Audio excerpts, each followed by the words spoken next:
Good afternoon. Good afternoon. Good afternoon. Good afternoon. Welcome. Thank you for coming inside on this absolutely glorious day. We so cross our fingers that we're so lucky that our Cupertino Free Shakespeare in the Park has all of this weather.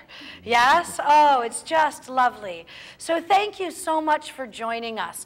My name is Becky Kemper. I'm the Director of Outreach for San Francisco Shakespeare Festival. And I'm going to introduce two of my colleagues in just a moment. But we're thrilled to be invited to Cupertino for this preview event, this sneak preview about Cymbeline, which is the play that we'll be doing in August just here in Memorial Park. So let me just find out a little bit about who we are before we finish introducing ourselves. How many people have been to Free Shakespeare in the Park in Cupertino before? Okay. Great, great. Well, the Memorial Park is just nearby. We come, we do a wonderful play at 7:30 in the evening, free to everyone.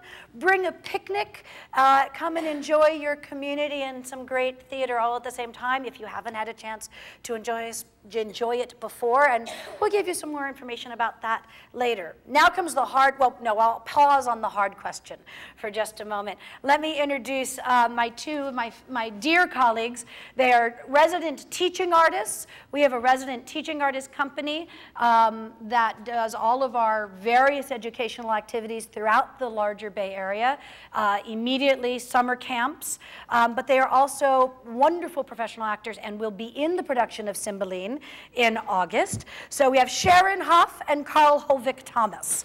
So we are very, very lucky that they are here to play with us today. However, I will give you a little insight. They will not only be playing their parts today, they're going to be giving us a host of parts from Cymbeline so that we can hear many of the great words that are in that play.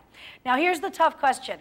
How many people, and you have to be honest, how many people have actually read the play Cymbeline? Oh, gold star! All right. Can't we How many put people him here into our have show ever right now, seen the play Cymbeline? Oh, okay. now we're A up to few two. more. A few more. Well, that's good because they're meant to be seen and not read. Read is for the hardcore people that want to study. Yes. So it's a very rarely done play. So what I thought we'd do today is we're going to have a little bit, we're going to do several things as we take a little gallop through the play today. I'm going to talk a little bit about why did he write it like he did? Why should we care how he writes?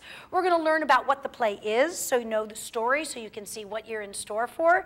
And we're going to get up on our feet and actually play. So you all are going to be the Shakespeare actors as well. And now I have to ask last, just so, how many people have actually acted with San Francisco Shakespeare Festival before? Right here. I know you went to summer camp. We know we got one. We know we have a couple others. Anybody else been to summer camp with us? Okay, well, that's an opportunity, and we'll tell you about that. We just finished our first summer camp, and we've got another one coming up, so we'd love to have you join. So we'll be doing some of our games and activities that we do at summer camp as well. All of it looking at Cymbeline and Shakespeare. So without further ado, let's actually dig in a little bit about Shakespeare. So it's rarely performed, right? We've had a couple of people. Now let's just play this in terms of comparison. How many people have ever seen Romeo and Juliet?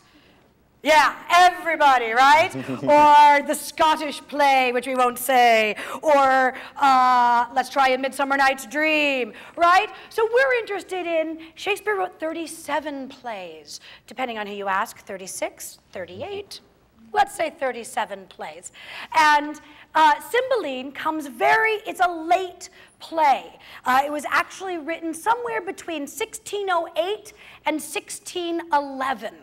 And it was the first time it was ever published, was in the first folio. Hi, welcome. Come on in and grab a seat. The first time it was ever published was in the first folio, which was published in 1623 after Shakespeare's death. And we're not quite sure. We know when it was first performed, but it was very, very popular at various times in history, but not so much now. And part of it is the style. It is different, and we're going to take a look at the style. It was experimental even for Shakespeare. This was a different kind of play than he'd spent most of his career writing, and it was right at the end of his career. And it's also, so it's one of the late plays. Romeo and Juliet and Midsummer are from where I call the lyrical period, early on. We've got Richard III and Comedy of Errors, which were very early, like one of the veriest early ones. Then you've got this lovely lyrical. Then you go into mature comedies, and he's writing Much Ado About Nothing and As You Like It. And these comedies that a lot of them are in prose, they're no longer in verse. And then you've got the dark time, and he writes a series of tragedies. In 4 years, he writes all of the big tragedies. Macbeth, yes, Hamlet, I'm going, Macbeth, Hamlet, Othello, Antony and Cleopatra, Timon of Athens, all very, very, King Lear, all these very dark times. And then you've got these last plays, Pericles, The Tempest, The Winter's Tale, and Cymbeline. And they're all very similar. And so it's interesting. They're called romances. So romances, what the heck is a romance? Yes?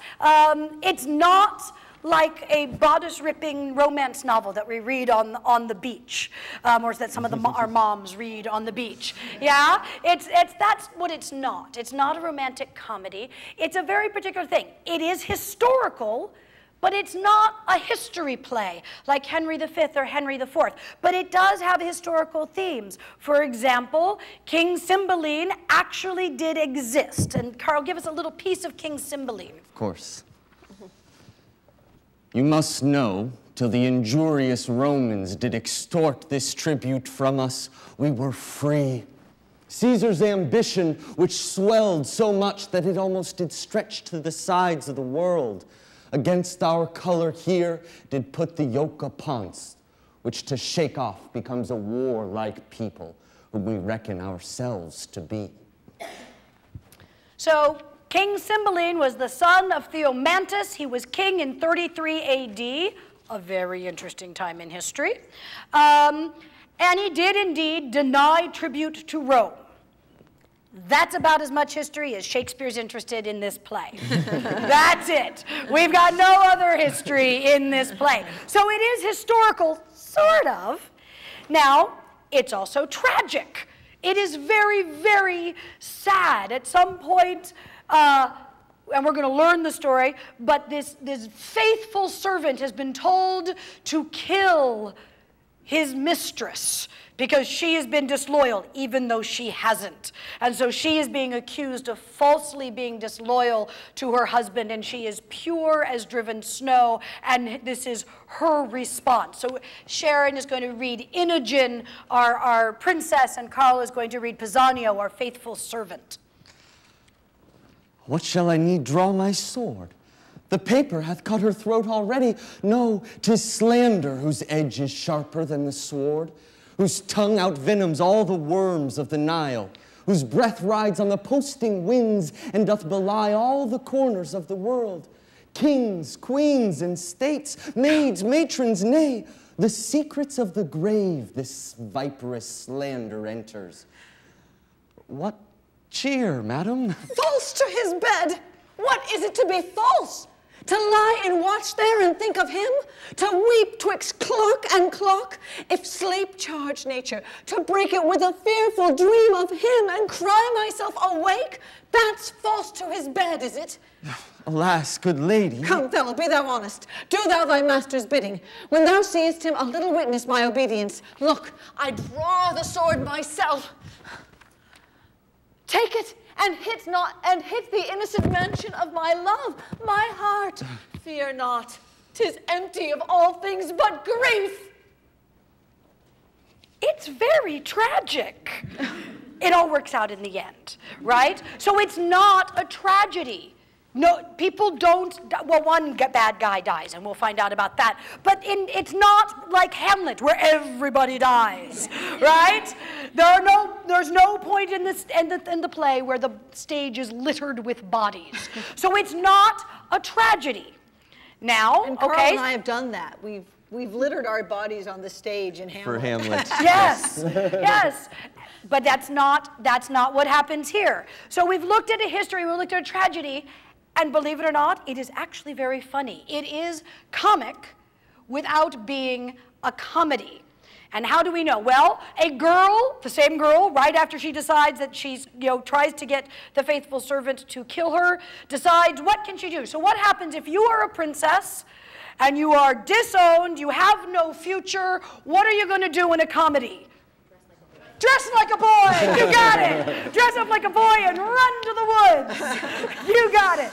And that's exactly what happens. So here then, let's listen to Pisanio and Inogen talking about what's going to happen. Well, then, here's to the point. You must forget to be a woman. Change fear in niceness. The handmaids of the women, or more truly, woman its pretty self, into a waggish courage, ready in jibes, quick-answered and saucy and as querulous as the weasel. Nay, you must forget that rarest treasure of your chief. Nay, be brief, I see unto thine end, and am almost a man already. Not to mention, there were some very silly suitors in this play. Cloten, or Cloten, depending on how you want to talk about it. It is very, very silly. But it's not a comedy. So what is this thing called romance? Well, it's a specific thing. It's got both tragic and comic elements. And that's one of the things that's both wonderful about it and hard, and one of the reasons why people in later times didn't want to produce the play as much, because it doesn't fit. Good nonprofit theater. We've got one tragedy, one comedy, a musical, and an American classic, right? It doesn't, where do we put it? It's serious. People almost die. Some people do die. People wake up with thinking that they're next to the headless body of their husband.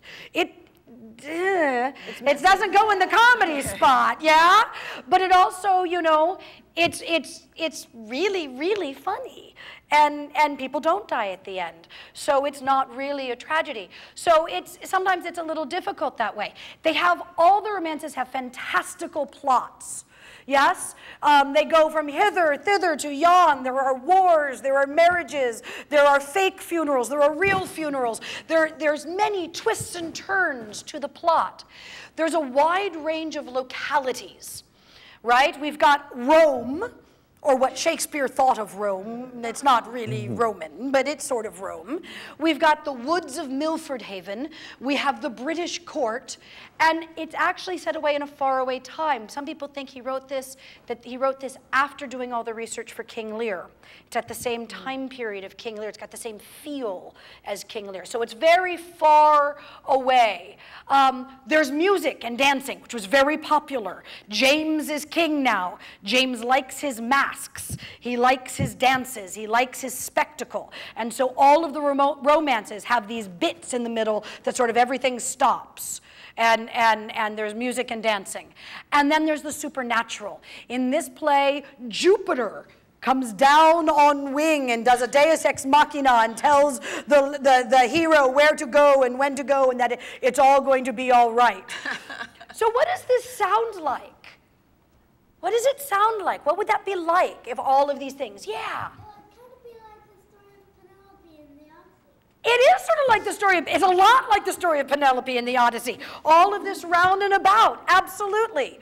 Does it remind anybody else of any other kind of story? How about your fairy tales? People falling asleep, people being mistaken. It's a fairy tale. And one of the wonderful things that I'm really excited about is to see how our director, Ken Kelleher, brings us to life, because that's his real connection, is sort of this wild, dark fairy tale land. Yeah. Would you say it's kind of like in the Gilbert and Sullivan play and or a Bollywood thing? Because it's kind of singing, the dancing. I think Bollywood sounds pretty good. Bollywood, yes. Bollywood has many of the same things. It's not quite as frivolous, not frivolous. It doesn't have as much frivolity as a Bollywood, I would think. Because it's what happens is sort of is like dark, dark, dark. Now we sing and dance. Dark, dark, dark, right? So it's not, they're not singing and dancing while being dark. It goes back and forth, but absolutely. So it's a giant fairy tale, which makes it I find it wonderful to go in and to discover. So it's a romance. Another interesting thing is it has some very famous, I'm going to put this up here so I have my notes, that there are archetypal characters in it. And I'm sorry, I'm going to look at. Page 6 is what we have it in our notes. Yes, do you have page 7? Mm-hmm. Yeah. The Queen's bit? Yes. Yeah. So there are archetypal characters. Just like a fairy tale, there's an evil queen. Oh, and she's really bad, right? She does secret poisons and wants to put people to sleep, and she is a stepmother. And Sharon is Sharon is going to be our evil queen. So it's this archetype. So let's hear a little bit from our evil queen. Okay. All right. No, be assured you shall not find me, daughter. After the slander of most stepmothers, evil-eyed unto you, you're my prisoner, but your jailer shall deliver you the keys that lock up your restraint. For you, Posthumus, so soon as I can win the offended king, I will be known your advocate. Marry, yet the fire of rage is in him, and 'twere good you leaned unto his sentence with what patience your wisdom may inform you. Yeah. Boo. Yes. Now you know. Now you'll know where this comes from when you come to Cupertino and you walk on stage and people go, boo. Like the Princess Bride. Boo! You're wrong. Boo! Right? I don't think he'll necessarily do this because it sounds like something that costs money, but the director, I overheard him talking to the designer at one point about wanting this character to have a costume with a long tail that could be controlled so it would suddenly rear up like a scorpion's tail. Oh. Somehow I have a feeling that's going to get lost in somewhere between design and production, but I thought it was... That's a great idea, though, yes. It's like the evil queen in Sleeping Beauty. She's the best evil queen ever. So we've hinted at this crazy story. So I think one thing that might be fun is let's tell the story. You know, we've talked about this wild fairy tale. So we're going to need your help now to help tell this story. All right? So first thing we need to know is where we are. We've got these wide-ranging locations. So we're going to start with Britain. Right? Now, how do we know we're in Britain? We all need to do something that's going to tell us we're in Britain. Yes. What? Yes. Oh, wave like a queen? Is that what Wave like a queen. Oh, yes. Yes. I'll put a bag. I have a hat. Okay. Oh, great. So if we're in Britain, let's all put our hat on and go, hello. Hello. So let me hear you. Are you ready? So, and here we are back in Britain. Oh, fabulous. Fabulous. Now, the other place is Rome, the great empire, the Roman army. How will we know we're in Rome? That's fabulous. That is wonderful. So let's all be soldiers. Bum, March. Bum, bum, bum, bum. All right. So here we are back in Britain. Wonderful. And now we go to Rome. Boom, boom, Boom, Pizza. boom, boom, great. Pizza. There you go. Fabulous. I guess that's And it's more Naples, I guess. Caesar. Right. Caesar. Then we go to the woods of Milford Haven, the lovely bucolic wooded forest. How will we know we're in forests? Fabulous. Oh, come on, we can do this, yes. If we all do it, we won't look like idiots, yes. All right. So here we are back in Rome. Great, and now we're in Milford Haven. And in Britain. I love that. Fabulous. Now we have some characters, and I think what we're going to do is we're going to divide some people helping us out with certain characters. We could almost cast everybody as an individual character, but we won't put you on the spot quite so much. So King Cymbeline, he is a basically decent but somewhat irrational king of Britain. So we need, I'm thinking the three of you here are our king. You're our kings. You're our king. So how do we know you're going to be a king?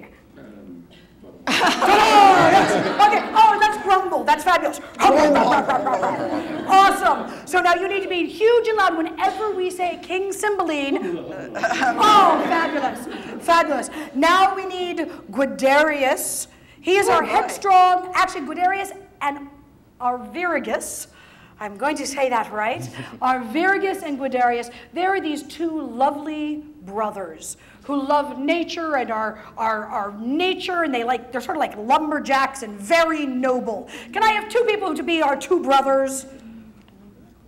How about the two of you? Can you be our two brothers together, right? And let's, what would two lovely, noble, headstrong, good-hearted brothers who love nature do? Oh, that's fast. Oh, here you go. That's there. Okay. So there you go. So we need to hear you, let's say, through the woods. Great. Fabulous.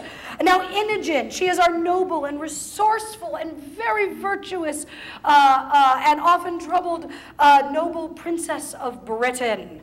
Ladies, will you be our Imogen? Imogen? Oh, yes. And can you say, ho? There we go.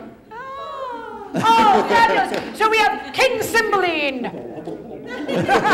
We have our noble Guiderius and Arviragus. We have our lovely Princess Imogen. And we are in Britain. You almost forgot, didn't you? Very good. All right. We have our wicked queen. Is there a couple of people that would like to be a wicked queen? Oh, I'm seeing wicked queen here. Can we get a Yes? Okay, maybe this whole section could be a wicked queen. Together. 1, 2, 3, here we go. Oh, fabulous. Fabulous. We have a whole section of wicked queen. Now we have Cloten, who is a thoroughly nasty, despicable, and incredibly stupid. The important part, son of the evil queen. Oh, we got one here. We got me. What are you going to do? Oops. That's fabulous. Okay, now let's hear it nice and big. Go, oops. Oops. Awesome. Awesome. Posthumus, he is our hero. A hero. He is our hero. He is honor-bound knight in love with Imogen. He saves the day. Will you be our Posthumus? Oh, yes. How about, sir? Sir. There you are. Fabulous Posthumus. A Pisanio, a faithful and ingenious servant. Boy, that's getting complicated. Who would like to be our servant? Yeah. Yes? Okay. Can you go, Good. Madam? Okay, nice and loud. 1, 2, 3. Awesome. That part obviously overworked. So. Overworked. Yeah. Overworked. He's very. And he is overworked. He's my son. I haul overworked. And then I think we, as a group, oh no, we've got a whole group over here that haven't done. Oh, you thought you were going to get out of it. How about it? Could you be a Belarius? Now you are the proud but loyal banished lord who stole Arviragus and Guiderius, stole these guys and raised them in the woods when you got mad with Cymbeline. So you've right? got a complicated So backstory. you love the natural world. So can we go, nature. Fabulous, fabulous. Oh, nature, you guys are wonderful. A kindly old doctor. Do we have a doctor in the house? Oh, there we are, the doctor over here. Yes, what can we do for the doctor? Do we have a... Ask to see your insurance card? There you go. Perfect. Yes, that's good. Can I see your insurance card? That's yours. Wonderful. And then I think we all can be, there's 3 things we all need to be. We are the god Jupiter. Okay. We can take, and can we all say, oh. Yes, the god Jupiter. Roman soldiers. Bum, bum, bum, bum, bum, bum, bum. And the British soldiers. Bum, bum, bum, bum, bum, bum, bum. There we go. All right. We all have our parts. Do we need to review them? You all know? Quick review. All right. We've got the god Jupiter. Oh. Great. The British British soldiers. Bum, bum, bum, bum, bum. The Roman soldiers. Bum, bum, bum, bum, bum. Yes, very similar. We have the doctor. Yes, we have, oh, I missed one. We have the Roman general. I need a Roman general. Be a Roman general. Caesar! Can you just say Caesar? You could do it. Maybe the two of you together could do it, yes? Can we say Caesar? Caesar. All right, so you'll join in as you go. Then we have Valerius. Wonderful. Oh, and I missed another. I need another villain. Can I get a villain? Iachimo. Oh, you're... Right. You're playing the stupid Cloten, but you could also play Iachimo. Can I get an evil laugh? The Queen's... No thanks. Could you give us an evil laugh? Would you be our Iachimo? Okay. So Iachimo, we've got... Oh, perfect. Perfect. We have Pisanio. Oh, the exhausted Pisanio. We have Posthumus. Yes. Yes. We have Cloten. We have the wicked queen. We have Inugen. Nice. We have Guiderius and Arviragus. We have King Cymbeline. All right, do you want to kick us off? All right, now, absolutely. we're going to have to listen. We all got to create this. Here we go. Okay. Once upon a time in ancient Britain, there lived King Cymbeline, a widower with 3 children. His 2 sons, Guiderius and Arviragus, were kidnapped 20 years ago, and his daughter Imogen is his only and cherished heir to the throne. King Cymbeline has remarried an ambitious woman and made her queen with a grown and foolish son of her own named Cloten. The queen wanted Cloten to inherit the throne. And so the queen insists that Imogen marry the foolish young man, Cloten, but the princess Imogen is already in love with an honor-bound knight named Posthumus Leonatus. And they marry against her stepmother and father's wishes. King Cymbeline, outraged by her disobedience, banishes Posthumus from Britain. Hello. All right, now in addition to hedge her bets and to help her son, the evil queen has given a supposedly rare medicine that she thinks is a poison to the loyal servant Pisanio. Hoping that he will present it to the princess and her husband as a gift, and they'll both die, right? Either death is going to help her plan. If Imogen dies, then her son becomes the only heir. If Posthumus dies, then the princess will be forced to marry Cloten. Now, luckily, the potion is actually just a sleeping drug provided by Dr. Cornelius, who suspected the evil queen's evil intent. So, the banished Posthumus travels to faraway Italy and meets with some Roman soldiers. There, all the knights are bragging about the beauty and loyalty of their women. And Posthumus says his wife Imogen is the more beautiful and more loyal than any in Italy. A haughty lord named Iachimo challenges Posthumus by betting that he can seduce the knight's wife and prove her disloyal. Back in Britain, the pure and smart Imogen smells a rat and will have nothing to do with the strange Iachimo. And would you? All right, so he hides inside her bedroom, discovers a very private birthmark on the sleeping princess, and steals her bracelet. Do you want me to continue on to the next one? Sure. Back in Italy, Iachimo uses his knowledge and the stolen bracelet to claim a false victory. When Posthumus hears of her supposed disloyalty, he's outraged and orders his loyal servant Pisanio to kill his wife. Returning to Britain, hello, Pisanio obeys his master and tricks Imogen to run away to the woods of Milford Haven. Yes, where her husband is supposedly waiting. But once there, Pisanio cannot bring himself to kill her. So he dresses Imogen like a boy and calls her Fidele, or loyalty personified.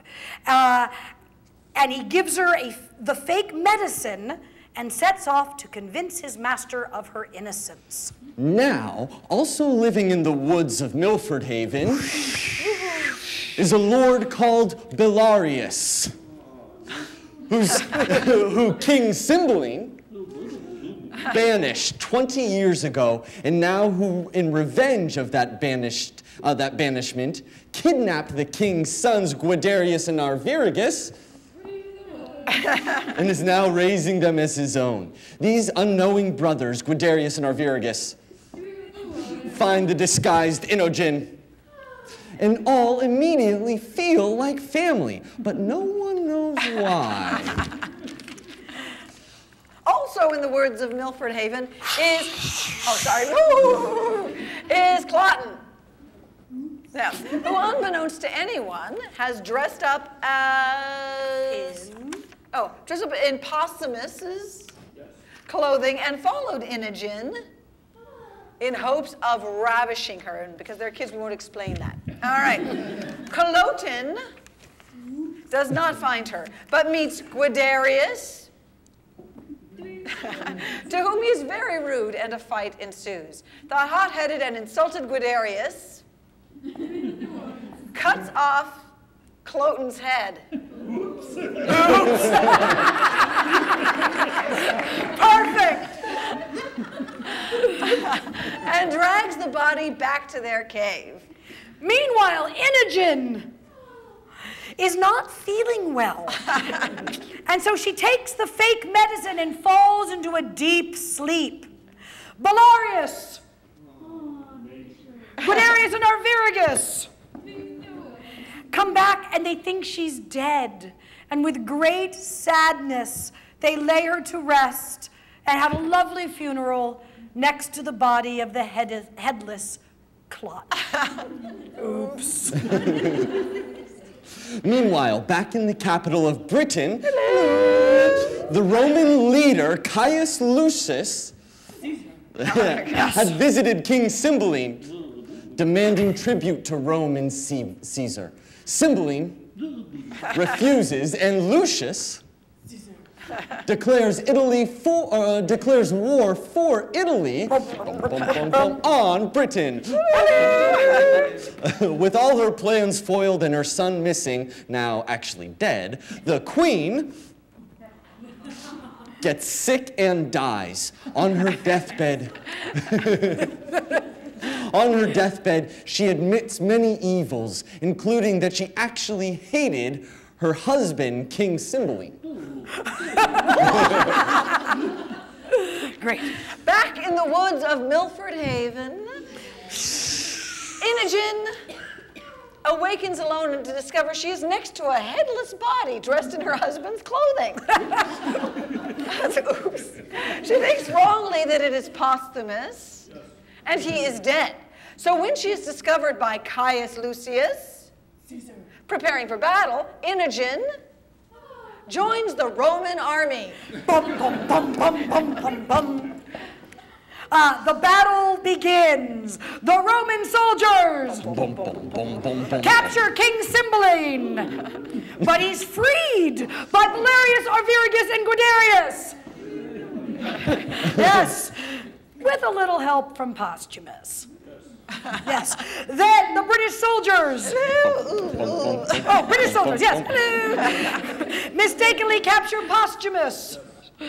In captivity, he has a mystical vision allowing Shakespeare the stagehands to show off their new spiffy theatrical tricks, in which he is visited by his late father, mother, brothers, and of course, the god Jupiter,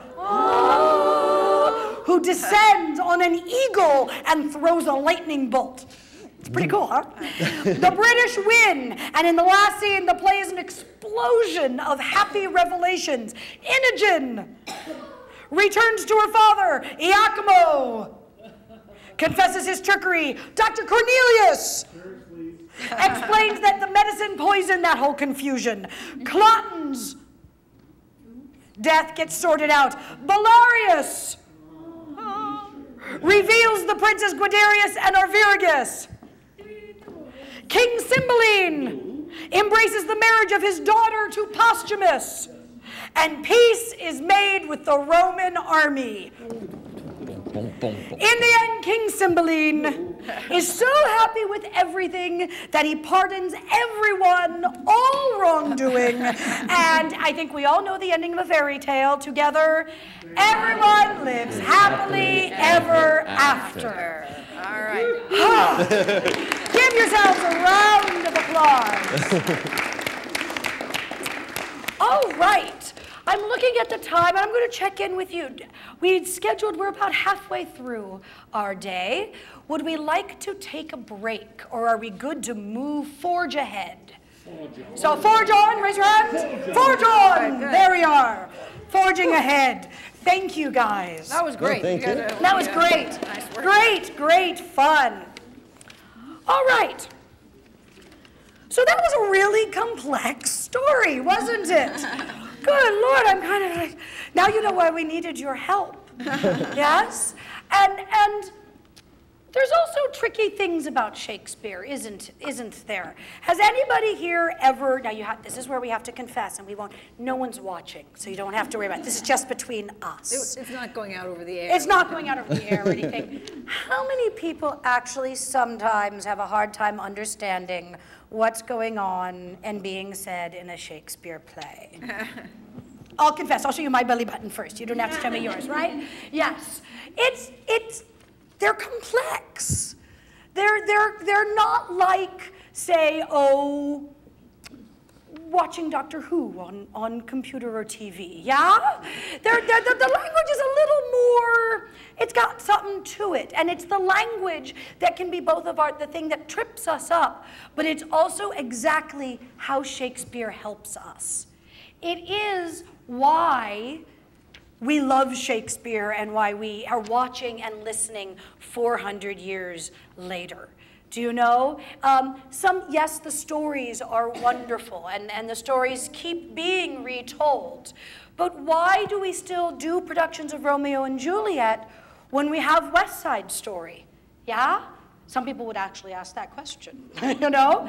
And West Side Story is wonderful, and it is the story. There are many retellings of Shakespeare, and yet we keep coming back. We come to that field, and we come together under the summer sky, and it's part of our family traditions to watch these plays and to listen to these plays. It's also the only piece of art that is studied in every school district, in every county, in every state in our country. There's a reason for this, and I dare say it has to do with the words. It has to do with the language. And we can sometimes approach that language like, okay, we have to learn this. This is culture. I'm going to take my dose of cultural medicine now.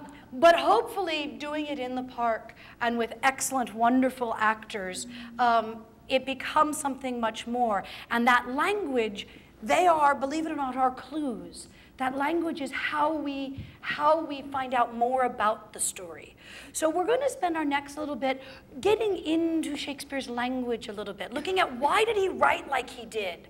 Why do we care? What do we as audience members or as actors, I know there are actors in the room, why do we care about it? Why does he write like that?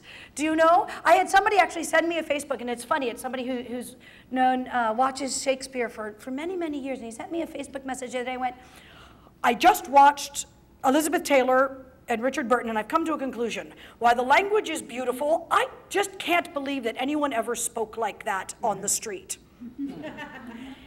They didn't. Yeah? People, this was a way of speaking. This is poetry. And it's on poetry being as a way to give us more information, to affect our bodies and our minds and our souls in a way that tells us more about the story. And the more we have access to these clues, for lack of a better word, the more we get to enjoy the story. So we're going to go through this little journey and find out how some of that language works, so that you, then when you go to the park this summer, can listen for it and go, oh, I recognize that. I see that now. Or better yet, not better yet, but those of you who are actors, you'll be able to use these clues on stage and in your speaking. And the truth is, it shows up even in when you're writing papers or emails or speaking to your PTA or to your Boy Scout troop. These are ways that language can help. So ornament, I want to talk about ornament. If I say ornamental or ornament, what do you think about? Christmas trees, yes. Yes, Christmas trees. What about Christmas trees? The tree? No. No? The actual decorations on it. Yeah, the actual decorations. They're pretty and sparkly and gaudy and not terribly important. They're important for making something pretty, but they're not the substance of the thing, right? They're added, they're extra. In fact, many people would say a superficial, inessential decoration, something that might be pleasing but which isn't really necessary. That is one definition of ornament. It is a modern definition. What's really interesting is that ornare, which is the root, it's what the word comes from, actually means to equip. That's where it comes from. It's to equip. So an ornament is the equipment you need to do something. The equipment for war, ornaments of war, are soldiers and cannons and swords and shields, exactly. That is what an ornament of war is. And that's the way, what? Ordnance. It's the same. Yeah. Ordnance. Ordnance. I always thought it was ordinance. Isn't that interesting? I add little things into words sometimes. Ordnance, ornaments. It's the equipment that you need to get the job done.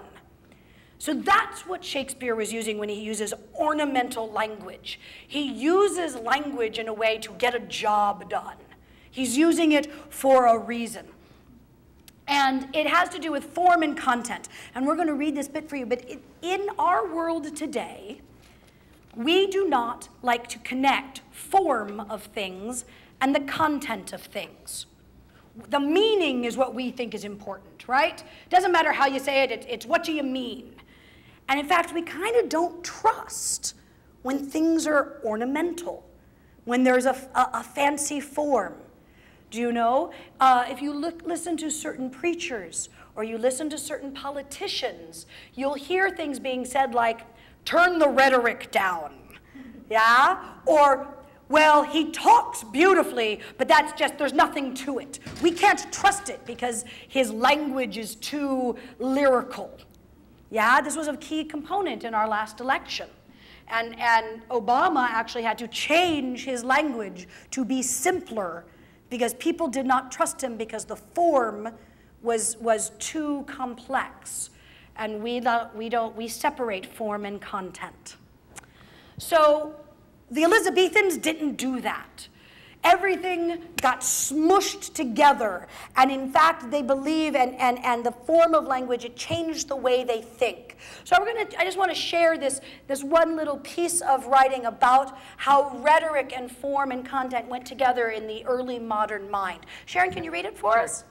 Rhetoricians divided form and content, not to place content above form, but to highlight the interdependence of language and meaning, argument and ornament, thought and its expression. It means that linguistic forms are not merely instrumental, but fundamental, not only to persuasion, but to the thought itself. That's a big fancy way of saying how you say something is as important as the meaning of what you're saying. How you're saying it matters. So, how does Shakespeare? What makes Shakespeare Shakespeare? So I'm going to say there's three things, and we're going to look at one thing a lot. We're going to get on our feet and play with it. Is that a question, or are you just hanging out? Okay. And then the other we're going to play with a little bit, and the third, as much as I would like to, we'll introduce the idea and probably not get to spend much time with it. But the first is texture. How do the words feel? There's a texture to the language and to the words. How do they feel? How do they sound? If you think of language like clothing, is it a woolen shirt, a fuzzy sweater, or is it a silk kimono? Is it froofy, or is it armor? What is the feel? Metal feels different than leather, feels different than silk. Yes? The texture of language. So to play with this just a little bit, I want you all to close your eyes. All right? You could even try this at home if you're watching. You can close your eyes, and I'd like you to whisper the word. I'd like you to whisper the word nativity. Nativity. And feel it. Whisper the word again, nativity. Nativity. Where does it live in your mouth or your body? Nativity. Now I'd like you to whisper, and we're going to hang out with nativity for a minute. Whisper the word one more time and feel like, what colored is it? Nativity. If it was fabric, what would it be? Nativity. What images come to mind? Nativity. And now I want you to whisper the word birth. Birth.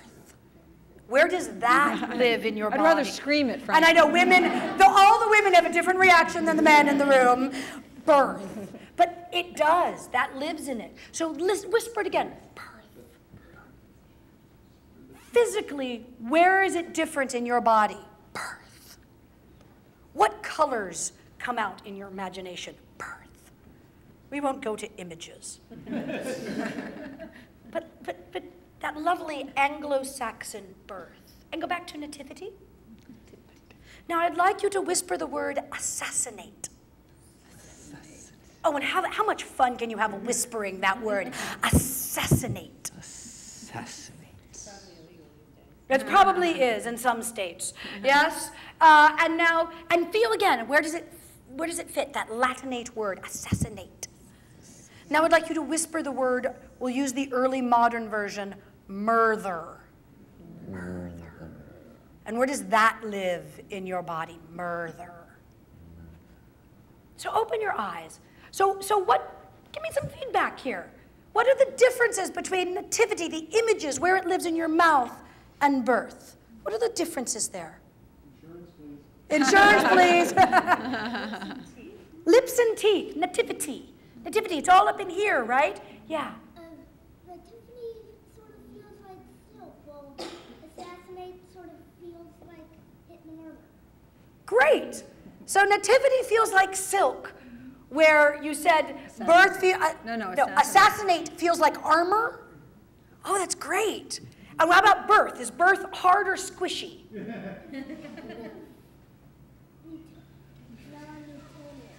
Non-what? Non-Newtonian fluid. All right, there you are. But it's fluid. I love that you use the word fluid.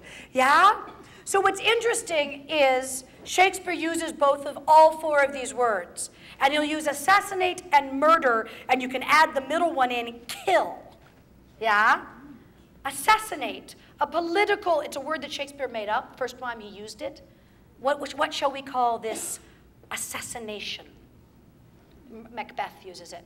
Because he actually is carefully pulling all of the blood and the fluid and the physical experience out of what he's about to do. He wants it to be all up here, right? He never says the word murder. Because murder has a different feel, doesn't it? And yet they're used in the same. Kill has a thing to it.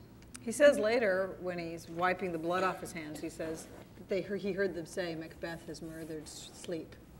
So when he's in the horror of it, he says murder. When he's planning and deciding to do it and convince himself, he uses the words assassinate.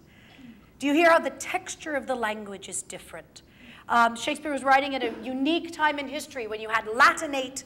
The Bible had been published. And so the common people had access to the written Latin of the Bible. And so Latinate words were flooding the common speech. And you had all of these lovely Anglo-Saxon, birth and murder, and these things that are connected to the earth, connected lower in the body. They're all Anglo-Saxon versus Latinate, which is all intellectual. So you've got them living in different places. The texture of the words are different. So how the words feel, and we're going to play with that a little bit more in a minute. You've got rhythms of verse in the syllables that you speak and lines. And we're going to look at what is the rhythm, the meter. It's the little rhythms. Da-dum, da-dum, da-dum, da-dum, da-dum. And we're going to play with that in a minute, the meter. And then you've got the rhetoric, or the patterns. It's a different kind of rhythm. It is patterns of words and phrases and sentences and speeches versus lines and syllables and heartbeat. Yeah? So it's an intellectual argument pattern. But the patterns of words, the rhythm of the meter, and the texture of the words. This is what makes Shakespeare Shakespeare. Texture, meter, and rhetoric. So hanging out with these textual clues a little bit, I want to spend a little bit more time with the texture of the words, and we're going to play. Wonderful, come on in. So what does it sound like? So I'll start us off. Paulina, in The Winter's Tale, and we're all going to say this. That's why it's up on the thing, so you can say it with me. I want you to say, what studied torment tyrant hast for me? Let's all say it.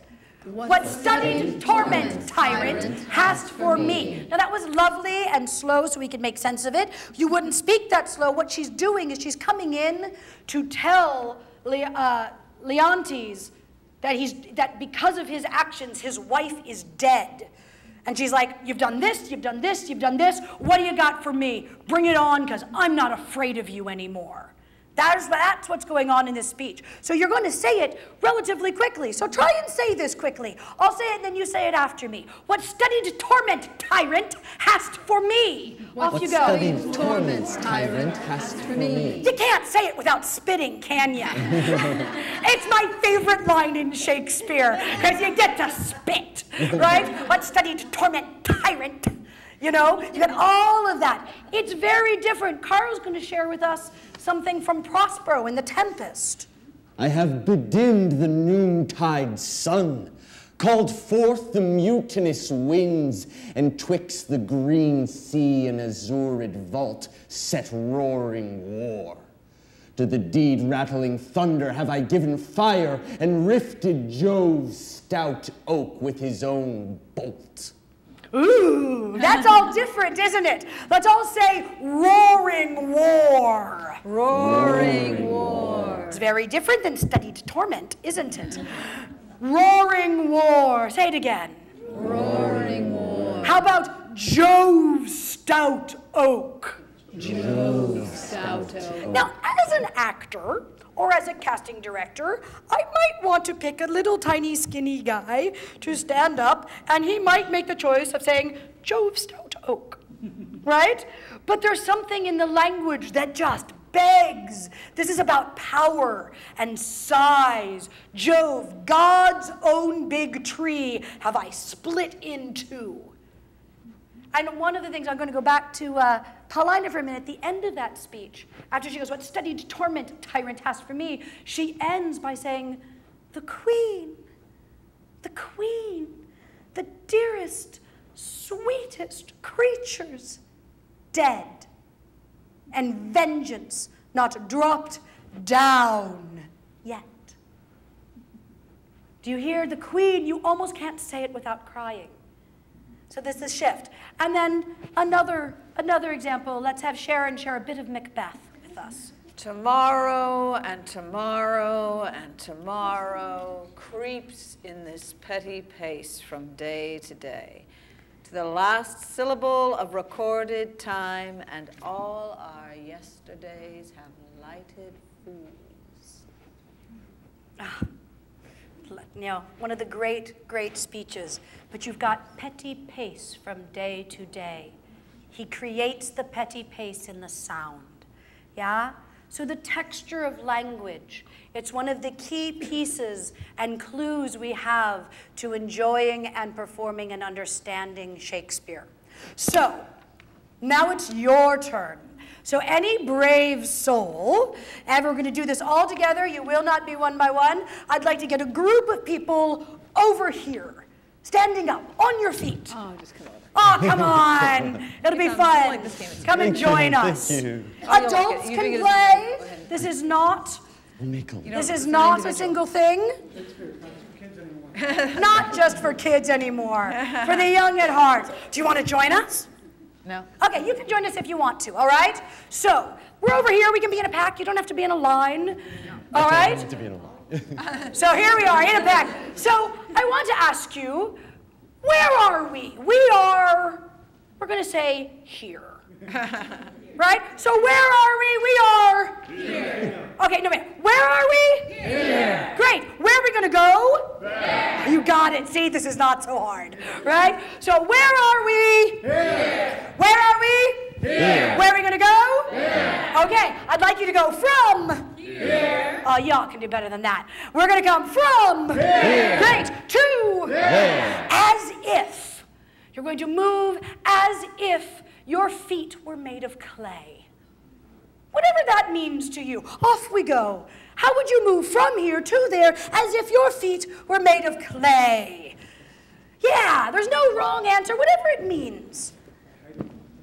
If your feet were made of clay, how might you move? Yeah, you might even have fun. I think it's possible. Oh, it's fabulous. This is very gloppy, full, thick. Your feet are made of clay. All right, and letting that go. But wait a minute. Now, where are we? We are? There. We were, yeah, it is there, but you know, it's a little tricky here. It's one of those metaphysical things. Where are we? We are? Here. Great, and where are we going to go? There. Okay, we're going to go from here to there. As if you had a song in your heart. What might that be like? If you went from here to there, as if you had a song in your heart. Off you go. What might that make? What kind of a song is it? Maybe it's a little salsa. You know, what kind? It could be any kind of song. Maybe yes. it's rap. Maybe it's a little hip hop break. Maybe it's a waltz. In your heart. Go for it. Can you want to take one? You want to take one? You want me to? Sure. Head and clouds. And now we are Here. And we're gonna go There. But first we're Here. On our way to There. As if you have your head in the clouds. What does that mean to you, to imagine your head in the clouds? Maybe it's what might that be like? becoming the clouds or fogged over by the clouds. Your head is in the clouds. Is it an English cloud? He has a whole tempest going on in his head. He's not fluffy clouds. Brilliant. Nice. Thunderstorms. Yes. Wonderful, wonderful. So now where are we again? We are? Here. But where are we going to go? There. But this time I'd like you to go from Here. to There. as if you're full of scorpions is your mind. What might that be like? Full of scorpions is your mind. You got it. All right. Off you go. Whatever it means to you. Do you want to play? Sure? Okay. Full of scorpions is your mind. Ooh. Great, take one. Nice. And now we find ourselves here. Here. On our way to There.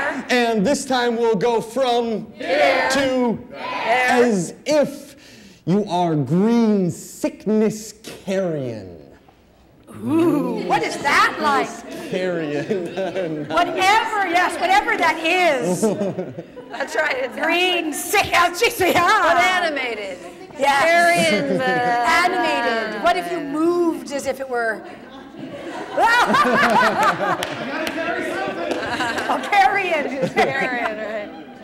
Fabulous. Don't carry it, it's just green sickness. Wonderful. Okay, 2 more. Where are we? We are here. Where are we going to go? There. We're going to go from here to there. As if you have ants in your pants. There you go. Nice. Wonderful. Fabulous. But wait a minute. Where are we? We're going to go. This time, could you go as if you've been plunged into the foaming brine? Plunged into the foaming brine. How does that make you? What would be foaming? Are you the foaming brine? Our last one of the day. Where are we? Here. Where are we going to go? There. We're going to go from here to there. As if you bestrid the earth like a colossal. Ooh. Bestrid the earth like the colossal. Whatever that means to you. Yes.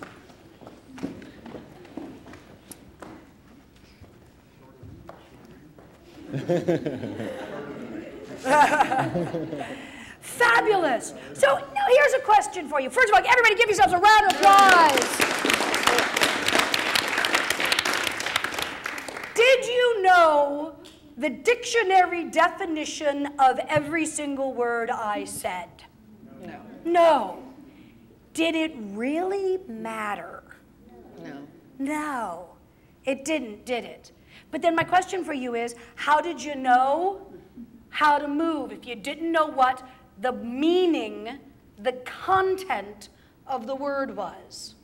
It sort of got the picture. I mean, move like a frog, even though you don't know how a frog moves.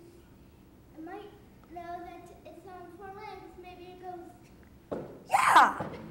Yeah, you got a picture. Some of the things are pictures. Carrion. I love that some people actually knew what carrion was. But you knew green, you might have known green and sickness. You know, carrion is roadkill. Blah, right? Ew. But green and... Yeah, absolutely. So you know what sick is, and it sounds a particular way. The texture of the language informed you. Yeah? Well, it helps that you know how to say it. Right? And it doesn't work for someone random to read them either. So you do a very good job of actually saying them. Yeah, so the sound of the language and allowing it. But the truth is, what we're doing is infusing the natural sounds of the language. Actually, I'm going to go off script for a second. Everybody come on. If you want to stand up and play along, that's great. If not, let's sort of just spread out through the room. And I want to play with texture just a little bit more. Everybody say zoo. Zoo. Right. Zoo. Zoo. Like mutiny. Mutiny. Through and through. Through and through. Azured. Azured. Right, there's something about that sound, and I'm imbuing it with more, but that low ooh sound actually is in a particular place vibrationally in our body. It likes to be, it lives down there easier than to go zoo, somewhere else. How about whoa? Whoa! Right, go home! Go home! Jove stout ho! Jove stout ho! Right, and then shaw. Shaw. Get your rib cage in there. Shaw. Right? Auspicious. Auspicious. He or she is awesome. Awesome. Right. And how about go? Go. He's gone. He's gone. He's gone. Gone. And now my. My. Oh my. My, oh my. Or like Ariel says in The Tempest, dive into the fire. Dive into the fire. Right. Ha ha. And bah. Bah. bad dog. Bad dog. Or rattling thunder. Rattling thunder. And death. Death. And vengeance. Vengeance. Right, and pay. Pay. Right? Lady. Lady. Go away. Go away. Right? And kid. Kid. Hey, kid. Kid. Or kill Claudio. Kill Claudio. Or the queen. The queen. Do you see how all of these, the sounds of the language play our body? So you're right that what we're good at is allowing, we recognize and go, oh, that's it. So green, sickness. It's little, it's it's this stuff. You're not going to go, green sickness. It's almost like you can't do that, right? So it's the sounds of language. So great, give yourselves a round of applause. Let's grab a seat for just a minute. I'm going to talk a little bit more, and then we'll play one more game at the end. Thank you, guys. That's not what I do with me overhearing it. So, okay, now people see those words on the screen, and they think, oh, God, we're in school, right? Raise your hand if you know what iambic pentameter is. Oh, everybody, great. So we're going to whiz through. So then if everybody knows what it is, so Shakespeare wrote an iambic pentameter, right? Ah, you guys are good. So we know iambic pentameter. There is da-dum, da-dum, da-dum, da-dum, da-dum. So let's all say it. We can even do it on our chest. I won't hit the poor sound guys' ears out. Da-dum, da-dum, da-dum, da-dum, da-dum. Right? Robert Frost described iambic pentameter as I am, I think. Yeah? So it's 5. There are 5 feet. Each feet are five chunk. Each foot has 2 syllables, and we mark it in scripts with a lovely little unstressed stress. Da-dum, da-dum, da-dum, da-dum, da-dum. All right, iambic pentameter. And Shakespeare wrote in this, we are told, and you all rightly know sometimes. I have great questions about whether he wrote an iambic pentameter. It is true that iambic pentameter is the baseline of how he wrote. And one of the fun things is if you go to play at home, you can go home and you can take a nap. And when you wake up from the nap, if you just sort of listen to your heartbeat while you're at rest, you will notice that your heartbeat goes da-dum, da-dum, da-dum, da-dum, da-dum, da-dum, da-dum, da-dum, da-dum, da-dum. That you will breathe about once every 5 heartbeats when you're at your baseline, which I think is really cool. He's writing in the rhythm of our human experience, right? So, great. So can you tell me what happens, though, in Romeo and Juliet, in the first folio, if you look at the closest thing we have to what Shakespeare intended to be printed, Romeo says, "It is my lady, oh, it is my love, oh, that she knew she were," in one line of text. Modern editors split it up into 7 and 8 because he couldn't possibly have meant to write 16 lines. He writes an iambic pentameter. But let's look at this for a second. So Romeo went to a party, had perhaps something to drink, met the love of his life, a gorgeous girl, kissed her, left. Late at night, he sneaks into an orchard and he sees her in her nightie saying his name on the balcony. What do you think his heartbeat is doing at this moment? Yes? Right. Yes. Oh my goodness. It is my lady, it is my love. Oh, that she knew she were, right? But he's writing an iambic pentameter, according to the modern editors. I'm actually going to skip this because you guys all know what modern iambic pentameter is, so we're just going to skip through that. But Antony, okay? Another example, some brave soul, if we force the iambic pentameter, da-dum, da-dum, da-dum, da-dum, da-dum, to be or not to be, some brave soul, would somebody try to make friends, Romans, countrymen, and really force that iambic pentameter rhythm? Yeah. Right, friends, Romans, countrymen. No, that's not the rhythm of that line, is it? And not to mention that, like, if you're going to hit me, it makes the whole thing sound like, lend me your ears, not Joe over there. You know? Right. and so what we know is we've got the line, and it actually looks something like that, which is friends, Romans, countrymen, lend me your ears. So now we're going to try something. All right, so what we know about this is Antony is talking before an almost rioting mob, and he's got to get their attention. So I'm going to play a game with you, but I have to play nice. I want you to be a rioting mob. But if I actually get your attention, you need to be quiet, all right? So it's perfectly possible that you can be a rioting mob, and no matter what I do, you're going, ha, ha, ha, la, la, la, la, la, la, right? No, let's play the game. If I get your attention, so here we go. Are you ready to riot? Yeah. 1, 2, 3, off you go. Friends, Romans, countrymen, lend me your ears. Did I get your attention? Now, what's great is there's a choice there, yeah? Friends, didn't work. Romans, didn't work. Countrymen! And then, if everybody is quiet, I can say, lend me your ears. Or I can say, lend 1, 1, 2, 1, 2, 3, 1, 2, 3, 4, right?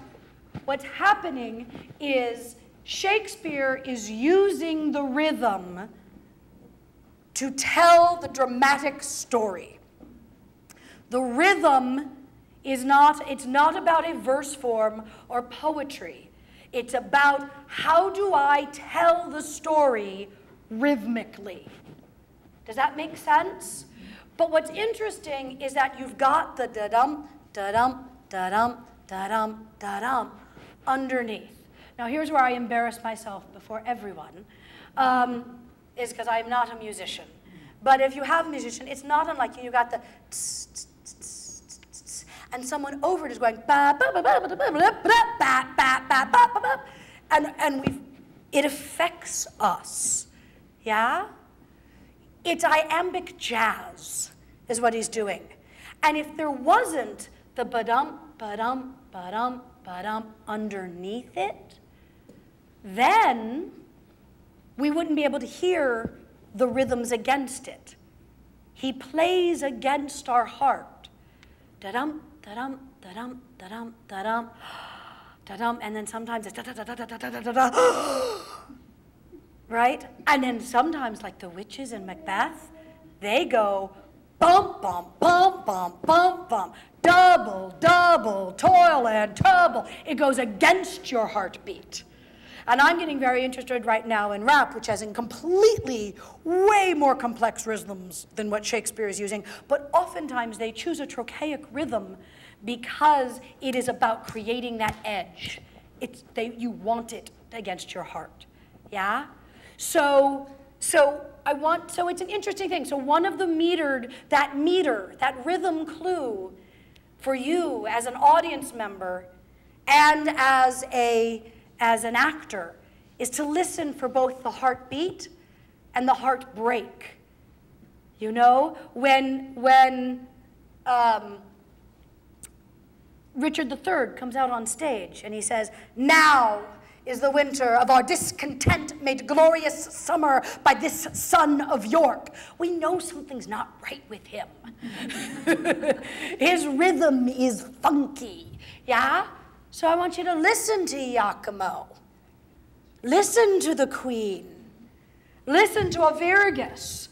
Listen to those upstanding young men and the lovers who actually speak in beautiful, perfect iambic pentameter and finish each other's sentences and rhyme with each other. They're in love. They're noble. They like nature. Yes? Versus Iacchimo, who comes in and messes with rhythm and has lots of S's and plays with you. So listen for that when you listen to Cymbeline. It'll change, it can change everything. And you probably hear it already because we have fabulous, wonderful actors who are doing it. We're running low on time. So we're going to put it together, but I'm going to go back. I want to talk briefly, just introduce to you this idea of patterns, because it's the third piece. We've talked about texture, we've talked about meter. We're going to talk just a little bit about patterns, and then we'll play one last game for Cymbeline and call it a day. Rhetoric. How many people just go in, right? Rhetoric is a scary word in our world. We say it's a rhetorical question, or turn the rhetoric down. It has something that is not trustworthy. Rhetoric is the art of persuasion. Rhetoric is about patterns of language, and it's a whole nother beautiful, wonderful world, as complex and as varied and as interesting as rhythm and meter and iambic pentameter. And I will dare say, my own personal theory is that the emotion of the character in the play lives in the verse structure. It is in the heartbeat and the heartbreak and the breath, and if you want the emotional life of the character, you obey the metric demands of it. If you want the intellectual life of the character, if you want the argument and the objectives and the tactics and what you're doing, you follow the rhythmic demands of the rhetoric, of the patterns of the language, how you set up arguments.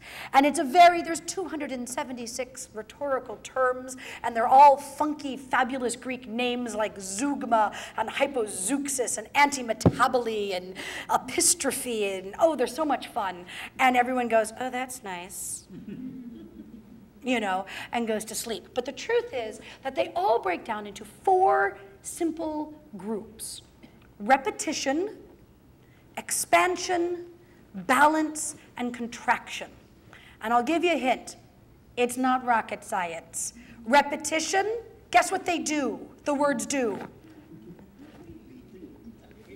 Repeat! Yes, the words repeat. If you hear repetition, it's for a reason, and there's something that happens, and the world changes because things are repeating, right? And if you're a smart actor and director, the world will grow, and you'll find a physicality to that, and you'll allow it, right? Expansion, the thought. How many people have, yes? Repetition example in Shakespeare would be like, tomorrow, tomorrow, tomorrow. Exactly. That's called a polysyndeton, and it is a function. It is, So and repeat. it's a function. Polysynthetin. I love those big funky words, but it is a function of repetition. You're right. Tomorrow and tomorrow and tomorrow. He repeats things. Yes, it is also expansion, right? The idea grows and grows, and you add language, versus contraction, where everything gets tight and you actually drop out language and things. So if things get very dense, and suddenly you say, wait a minute, he didn't actually say that word, and I'm making stuff up, and I'm following him, I'm inferring. There's omissions, and usually when people start being tricky and manipulative, they're contracting their thought. Listen for Iacchimo, he uses contraction a lot. And then there's balance. To be or not to be. Right. These are 2 different things, and they balance, and they're everywhere. So Shakespeare, it's just a light introduction, but I want you, listen, it's the other piece of what makes Shakespeare Shakespeare, is he patterns things. And what's truth is, so I'm going to now date people in the room. This is not fair. There's a certain piece, and I'm one of them. How many people, even though you really wish it weren't true, know all the words to a Barry Manilow song? I confess. Okay, okay. A Britney Spears song. Even if you don't, right? And I don't even know, I should say, I don't know, the Justin Bieber songs, right? You know, there are these songs that we don't, or it's also a nursery rhyme. These things that we know that embed themselves in us, and it's because of the patterns of the words. Our brains love patterns, and the more you allow them and play with them in Shakespeare, the more clear the thought becomes. And so listen for those patterns as we go. So that's a toe in the water of the three things that make Shakespeare Shakespeare. I think what we're going to do is let's end figuring out which game we want to play. Let's end, if I could get brave souls, we're going to say some words from it. You can listen for all of these. So the important thing is you now can play with what makes Shakespeare Shakespeare. You can play with the texture of the language. You can play with feeling and playing out with those rhythms. You might even notice some of the patterns. So these are all words you're going to hear this summer. These are we're going to let Shakespeare close us out because he says things way better than I. And you all, and the audience and actors, it is an actor's medium. So if you'd like to play, what I'd like you to do is form two lines in these aisles facing me. So a line here and a line there.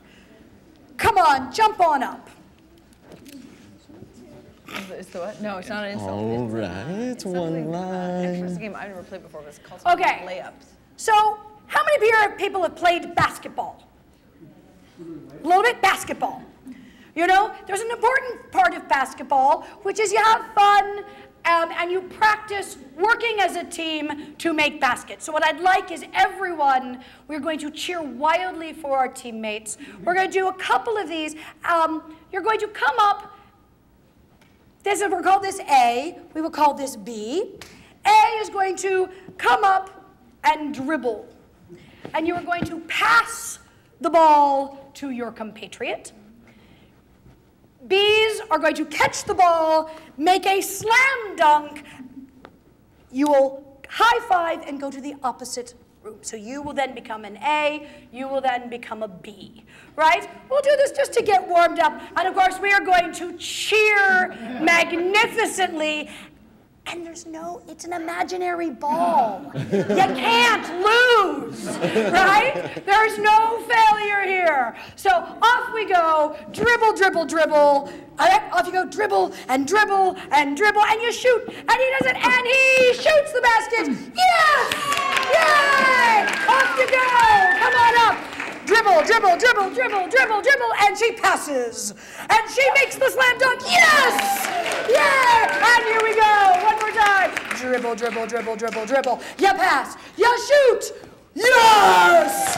All right, here we go. Dribble, dribble, dribble. Dribble, and she dribbles, and she passes. She makes the basket. Yes! Woo-hoo! Here you go. Dribble, dribble away, pass the ball, and yeah! All right, here we go. And you dribble, and they're dribbling, and they're dribbling, and you pass, and hoopah! Yeah! Here we go. Dribble, dribble, dribble, and they pass. And you make a basket, yes! And here we go, last one. And we dribble, dribble, dribble. Hang time. Oh, yeah. Oh, we got a couple more on this group. We're going to do a couple more. So now you're going to dribble, dribble, dribble. Oh, he's a fancy dribbler. And he passes. She shoots. Yes! All right. And we are not quite back to the beginning yet. So keep going. Dribble, dribble, dribble. Some people could go over on that line. I think let's even it out just a little bit. Yes! Yes! Woo-hoo! Okay. Now, it's no different. Okay? But what's going to happen is this side is now going to have little pieces of paper, okay? And Sharon, will you demo with me? Sure. Okay, you're going to be in that. Got it. You don't need to actually dribble now.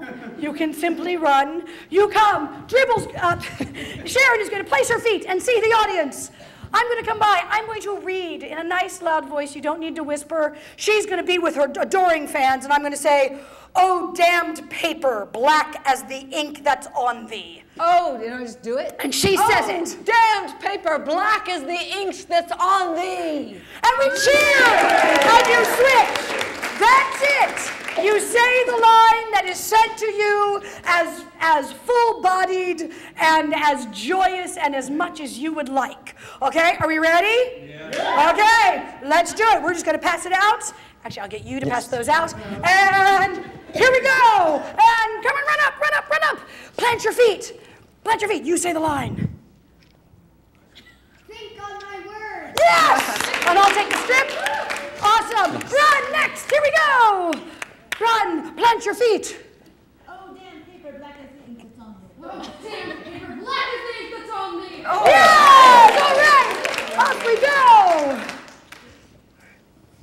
Oh, give me cord or knife or poison, some upright justice. Give her half the line. Give me cord or knife or poison, Oh, give me cord or knife or poison. some upright justice. Some upright justice. Awesome! Yay! I'll take the sheet. Here we go. Give him the line or half the line. What shall I do the while? Whereby? How live? What shall I do the while? Whereby? How live? Yes! Yay! Here we go. Running on up. Here we go. I am too blunt and saucy. I'm too good and saucy. Yes! All right. Here we go. Come on up. Oh, the gods, when shall we see again? Oh, the gods! When shall we see again? Yes! Wonderful. And I'll take your paper. Wonderful. Run. Here we go. You are my prisoner. You are my prisoner. Awesome. Woo! Go the other way. Yes. Come on up.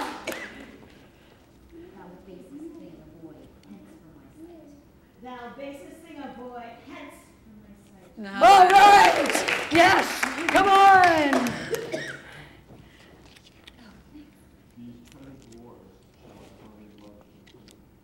These present wars shall I find love for my country. Yes. Awesome. Here we go. Run on up.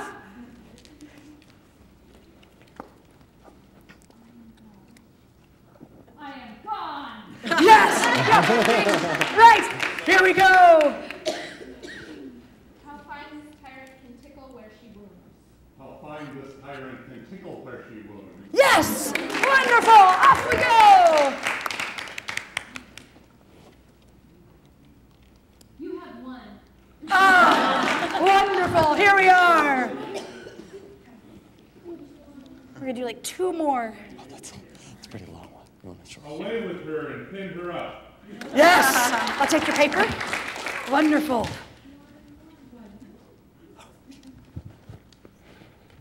Can you say it out loud, sweetie? My queen. My queen, my mistress, a lady, weep no more. Great. My queen, my lady, my mistress, a weep no more! Yes! Yes! And I think our last one of the day. Jupiter be praised. Great Jupiter be praised. Oh! And I'll take the paper. So, actually, let's end that. What a wonderful way to end our day. Can we all say, Great Jupiter be praised? Great Jupiter be praised. Wonderful. And I'm going to say, we're going to go through here. Finish. Give yourselves a round of applause. If you don't know, we'd love to see you in the park this summer. We're going to be here Saturday, August 13th through Sunday, August 28th at 7:30 p.m. So wonderful. So summer camp, we still have space in our summer camp that's coming up July 25th through August 5th. So if anybody would like to participate with that. And finally, I want to say a huge thank you to our hosts. This was a great collaboration of many, many people. So it's the City of Cupertino's Teen, Library, Parks and Recreation, and Fine Arts Commissions all came together to bring us down here, and we love being in Cupertino. We love this community, and we want to thank you so much. Help us spread the word, and we'll see you in the park in a couple of weeks. Thank you.